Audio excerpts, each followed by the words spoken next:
जय हिंद दोस्तों, मास्टर जी info YouTube channel पर मैं भवेश कुमार आप सबों का स्वागत करता हूं। दोस्तों, जैसा कि आप सबों को पता है दोस्तों कि हम लोगों ने बिहार दरोगा का पीटी के लिए प्रैक्टिस सेट स्टार्ट किया है जीनियस पब्लिकेशन का। तो हम लोगों ने पहला प्रैक्टिस सेट देख लिया है दोस्तों। अभी तक आपने नहीं देखा है पहला प्रैक्टिस सेट, जो कि काफ़ी अच्छा प्रैक्टिस सेट है दोस्तों, तो डिस्क्रिप्शन बॉक्स में लिंक दे दिया गया है, आप वहाँ से देख सकते हैं।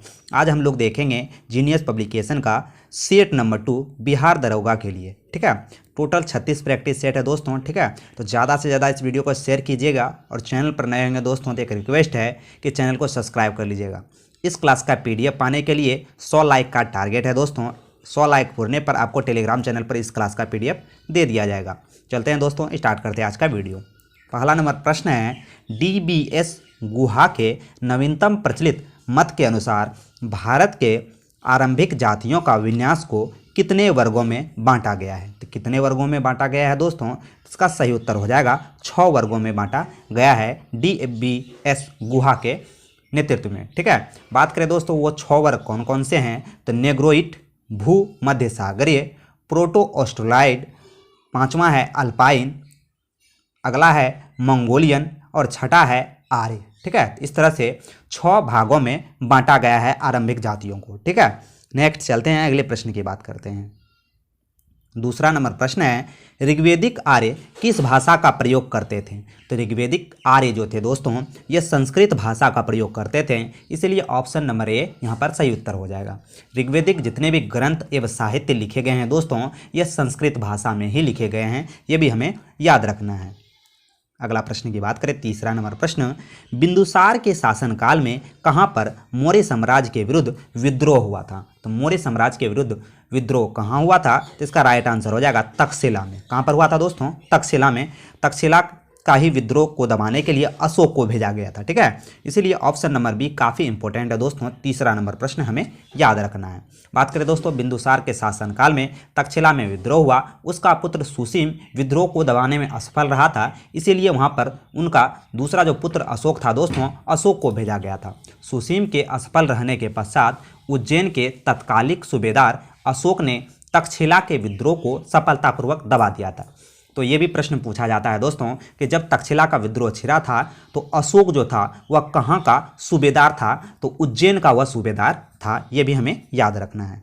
अगले प्रश्न की बात करें, 4 नंबर प्रश्न, मंदिरों की उत्तरी शैली किस रूप में जानी जाती है? तो मंदिरों की उत्तरी जो शैली है ये नागर शैली के रूप में जानी जाती है। वहीं बात करें दक्षिण शैली की, तो दक्षिण शैली जो है दोस्तों यह द्रविड़ शैली कहलाती है।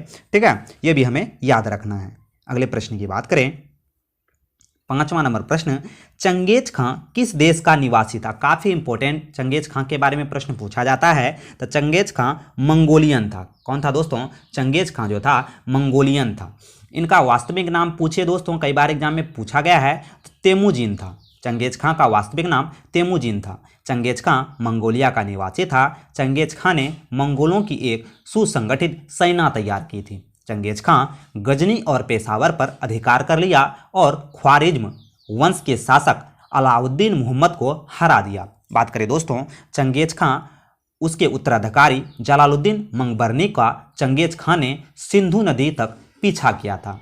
चंगेज खां के आक्रमण के समय दिल्ली का सुल्तान इल्तुतमिश था। तो कई बार ये भी प्रश्न पूछा गया है कि चंगेज खां ने जब दिल्ली पर आक्रमण किया था तो दिल्ली का सुल्तान कौन था? तो इल्तुतमिश था। ये भी हमें याद रखना है। चलते हैं अगले प्रश्न की बात करें, बहमनी का राज निरंतर संघर्ष में किस राज्य से व्यस्त रहता था? तो इसका राइट आंसर हो जाएगा दोस्तों विजयनगर, ऑप्शन नंबर ए। बात करें दोस्तों बहमनी एवं विजयनगर लगातार एक दूसरे से रायचूर दोआब पर नियंत्रण के सवाल पर संघर्ष करते रहे, लड़ते रहे। तो ये भी प्रश्न पूछा जाता है कि बहमनी और विजयनगर के बीच विवाद का कारण क्या था? तो रायचूर दोआब क्षेत्र बहमनी और विजयनगर राज्य के बीच दोआब का क्षेत्र था।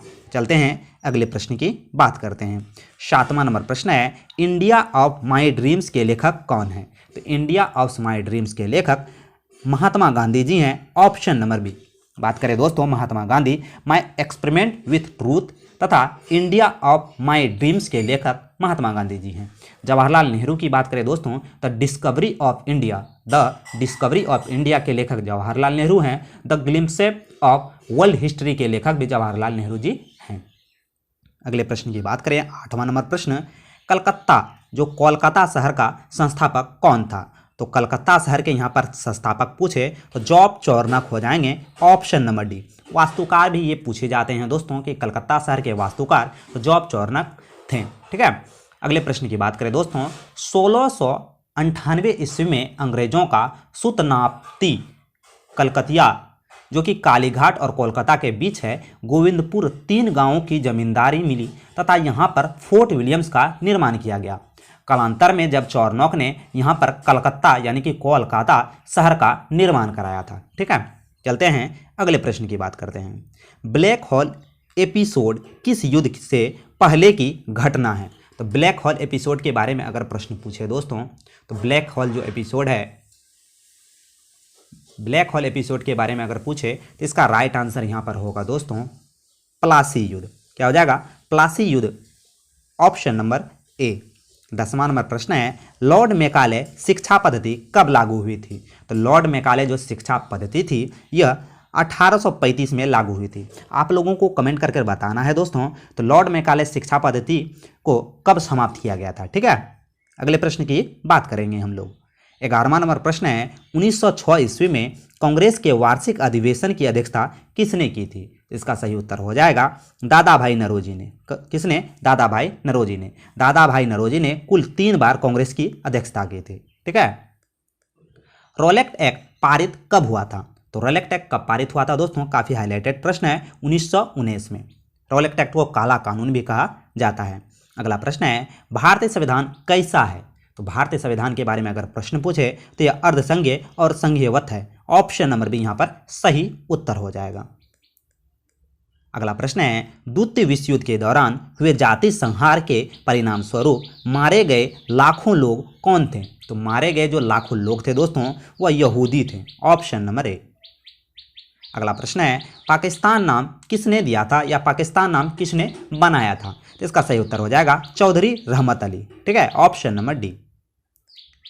निम्नलिखित में से किस राज्य में आपातानी आदिवासी जाति के लोग रहते हैं? तो आपातानी जनजाति से आपके जो बिहार दरोगा पीटी एग्जाम है दोस्तों और मेंस एग्जाम में भी आपको 2 से 3 प्रश्न देखने को मिलते हैं। तो सारे जनजातियों का हम लोग प्रश्न एक वीडियो में जरूर करेंगे। ठीक है, तो इसका जो राइट आंसर हो जाएगा अरुणाचल प्रदेश। अरुणाचल प्रदेश में ही आपातानी आदिवासी का निवास स्थान है। अगला प्रश्न है, हाथी किस उद्यान में प्रसिद्ध है? हाथी किस उद्यान में प्रसिद्ध है? तो इसका सही उत्तर हो जाएगा काजीरंगा राष्ट्रीय उद्यान। काजीरंगा राष्ट्रीय उद्यान असम में है। दुधवा राष्ट्रीय उद्यान कहाँ है दोस्तों? तो यह उत्तर प्रदेश में है। नागरहोल राष्ट्रीय उद्यान कहाँ है दोस्तों? तो नागरहोल राष्ट्रीय उद्यान आपको कमेंट कर बताना है। अगला प्रश्न की बात करें, मिट्टी और पत्थर के टुकड़ों का पहाड़ी का तल और गमन करना क्या कहलाता है? तो मिट्टी और पत्थरों के टुकड़ों का पहाड़ी की तल की ओर गमन करना क्या कहलाता है दोस्तों? तो इसका सही उत्तर हो जाएगा मृदा अपरदन, यानी कि मिट्टी और पत्थर का कटना मृदा अपरदन कहलाता है।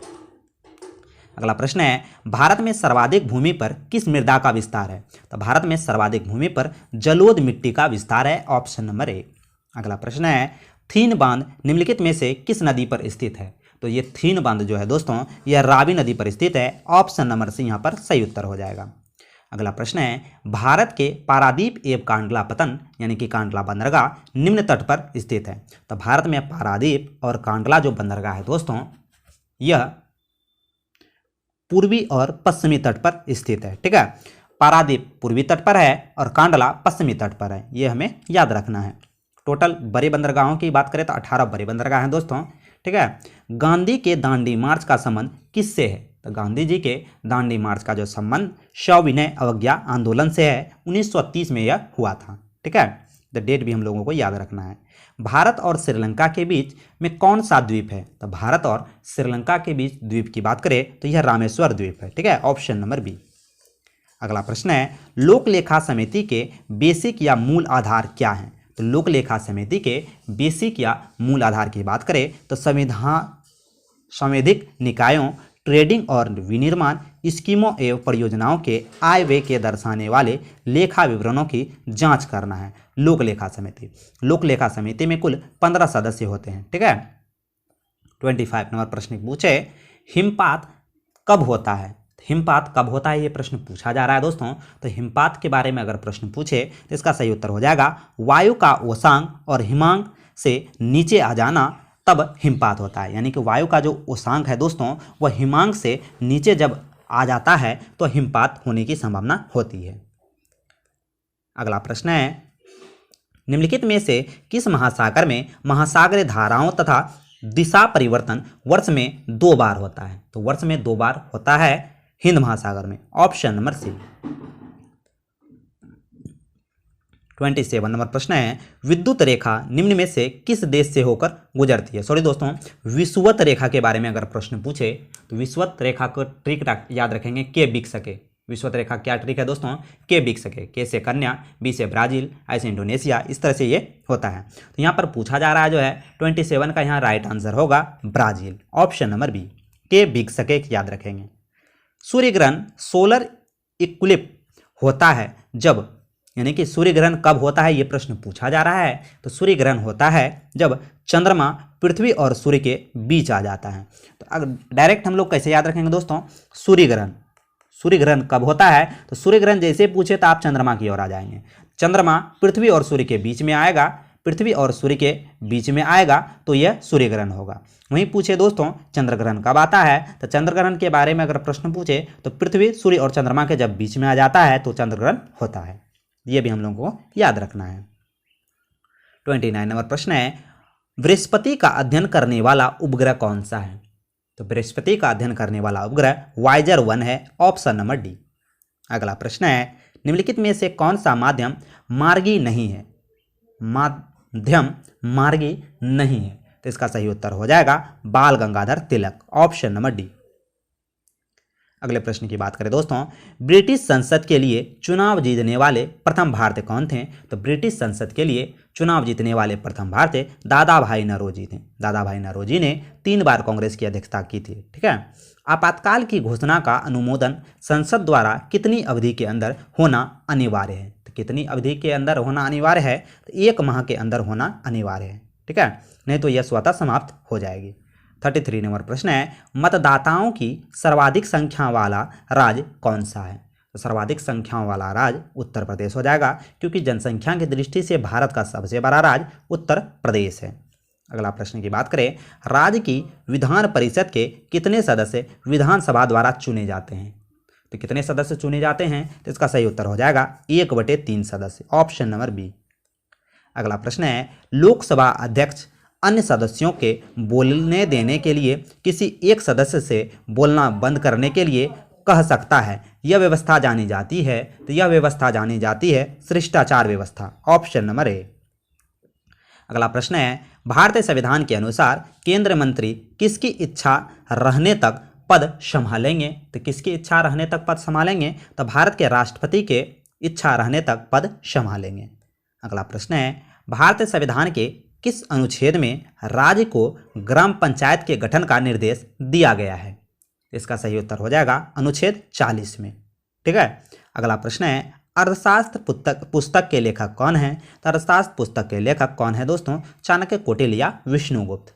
चंद्रगुप्त मौर्य के ये प्रधानमंत्री थे एवं गुरु भी थे। 39 नंबर प्रश्न पूछे भारतीय संविधान में कौन कल्याणकारी राज्य की परिकल्पना प्रस्तुत करता है। तो इसका सही उत्तर होगा दोस्तों राज्य के नीति निर्देशक सिद्धांत। राज्य के नीति निर्देशक सिद्धांत कल्याणकारी राज्य की परिकल्पना प्रस्तुत करते हैं। अगला प्रश्न है भारत में अप्रत्यक्ष चुनाव प्रणाली की शुरुआत किसके द्वारा किया गया था। तो अप्रत्यक्ष चुनाव प्रणाली की जो शुरुआत हुई थी दोस्तों, यह भारत शासन अधिनियम 1892 द्वारा प्रारंभ हुई थी। ऑप्शन नंबर सी इसका सही उत्तर हो जाएगा। अगला प्रश्न है अंतर्राष्ट्रीय मुद्रा कोष सदस्य देशों की सहायता करता है। तो अंतर्राष्ट्रीय मुद्रा कोष जो है दोस्तों, यह उनके भुगतान संतुलन में उनकी लघु असमावेशता अवधि के दौरान मदद करता है। इसीलिए ऑप्शन नंबर ए यहाँ पर सही उत्तर हो जाएगा। किस प्रकार की अर्थव्यवस्था में जीएनपी जीडीपी के बराबर होता है। तो जीएनपी यानी gross national product, GDP gross domestic product, किस अवस्था में ये दोनों बराबर होंगे दोस्तों, तो जब बंद अर्थव्यवस्था हो, यानी कि आयात और निर्यात जब बंद हो तो जीएनपी यानी ग्रोस नेशनल प्रोडक्ट और जीडीपी ग्रोस डोमेस्टिक प्रोडक्ट ये दोनों आपस में इक्वल होंगे, बराबर होंगे।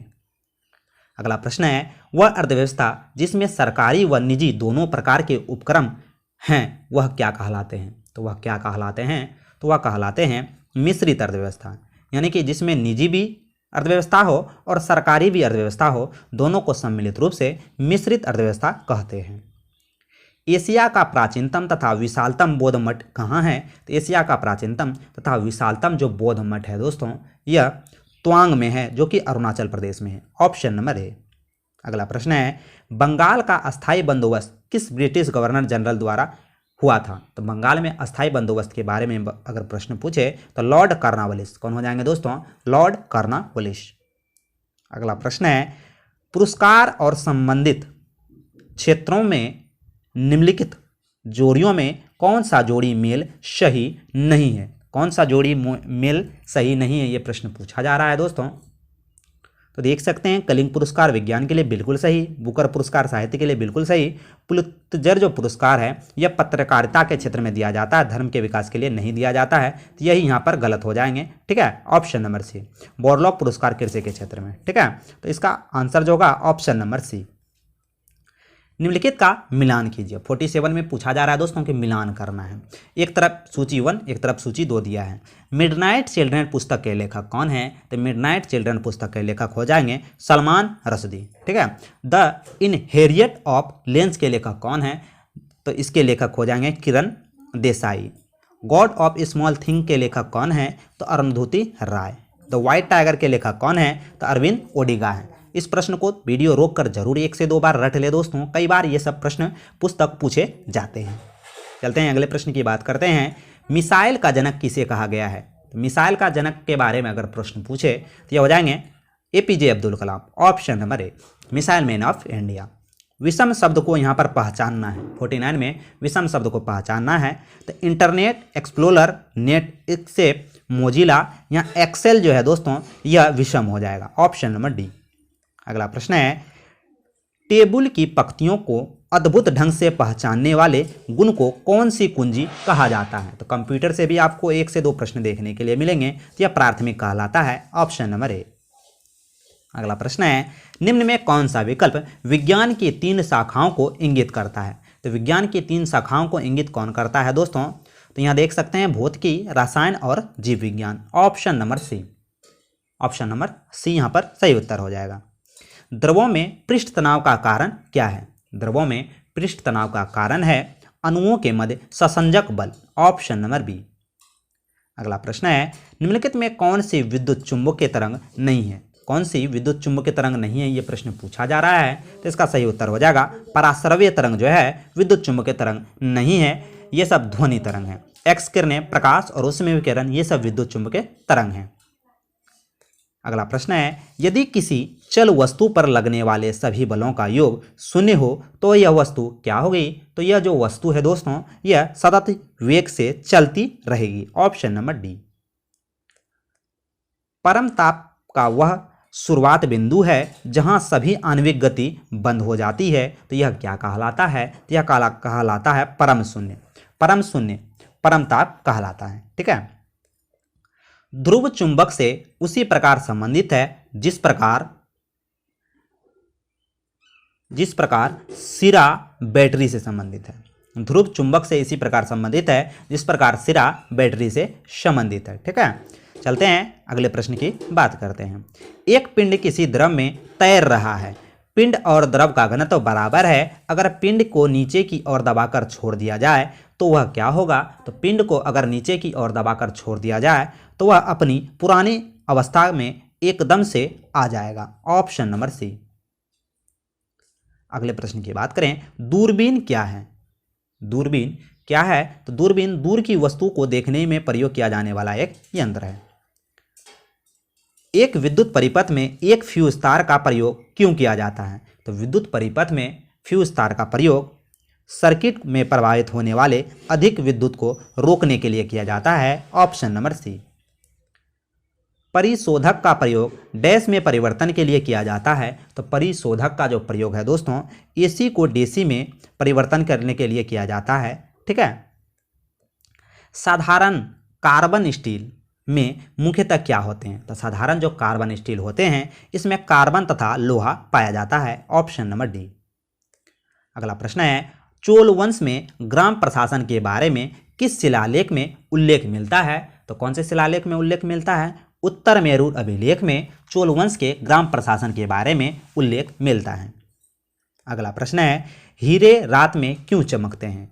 हीरे रात में क्यों चमकते हैं? तो उच्च अपवर्तनांक के कारण प्रकाश की किरणें आंतरिक रूप से परावर्तित हो जाती है, इस कारण से रात में हीरे चमकते हैं। अगला प्रश्न है, कांसा मिश्र धातु किसका है? कांसा किसका मिश्र धातु है? तो कांसा कॉपर और टीन का मिश्र धातु है। Option number A. अगला नंबर प्रश्न है, पारा का अयस्क क्या है? तो पारा का अयस्क के बारे में अगर प्रश्न पूछे तो कैलामल हो जाएगा। कैलोमिल जो है यह पारा का अयस्क है।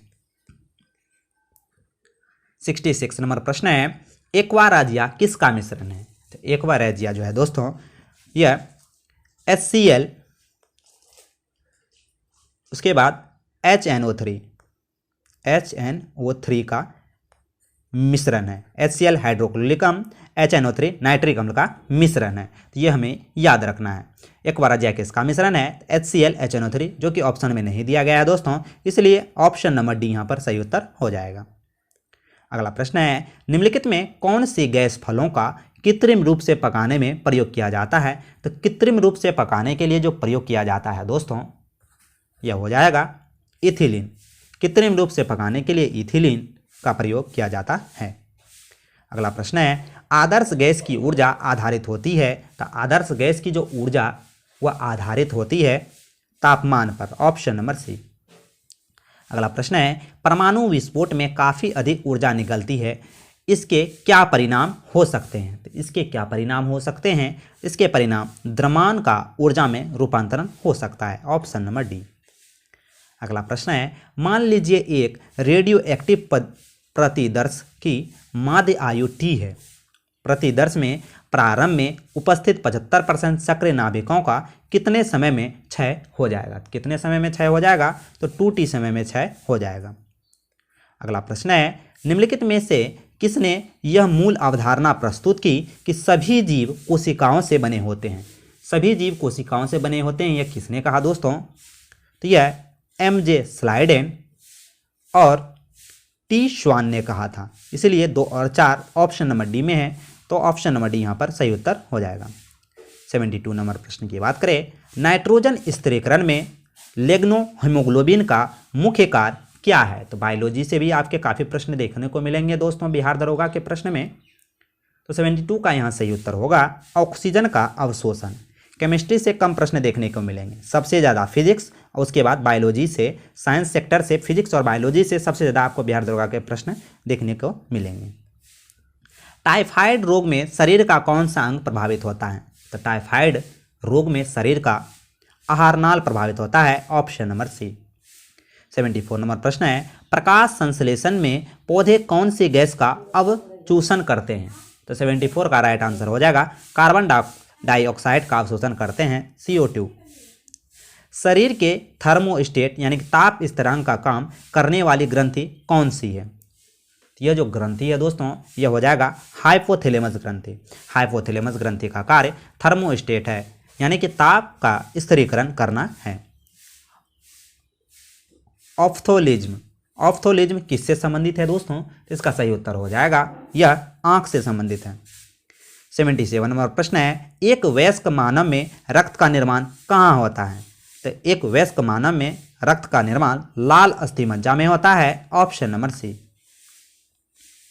निम्नलिखित में लुप्तप्राय प्रजाति का युग्म कौन सा है? तो लुप्तप्राय प्रजाति का यहाँ पर युग्म पूछा जा रहा है, जो कि इन्वायरमेंट से संबंधित प्रश्न है दोस्तों।